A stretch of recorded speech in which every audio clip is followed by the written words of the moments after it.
నమస్కారం. నా పేరు కే నిష్ఠని, నా 5వ తరగతి చదువుతున్నాను. నా విషయం వచ్చేసి భాషాభాగములు. భాషాభాగములు 5 రకాలు: నామవాచకం, సర్వనామం, క్రియ, విశేషణం, అవ్యయము. నామవాచకం పేర్లను గురించి తెలిపే పదాలను నామవాచకం అంటారు. ఉదాహరణ: రాజు, కమల, తిరుపతి, పులి, గోదావరి. సర్వనామం నామవాచకముకు బదులుగా వాడే పదాలను సర్వనామం అంటారు. ఉదాహరణ: అతడు, ఇతడు, అది, ఇది, నాది, నావి, నీవు, మీరు. క్రియ పనిని గురించి తెలిపే పదాలను క్రియ అంటారు. ఉదాహరణ: చదువుట, రాయుట, దునుకుట, నవ్వుట.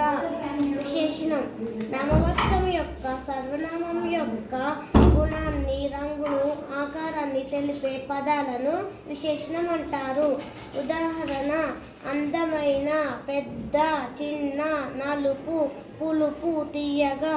అవ్యయము లింగ, వచన, విభక్తులు లేనివి అవ్యయము అంటారు.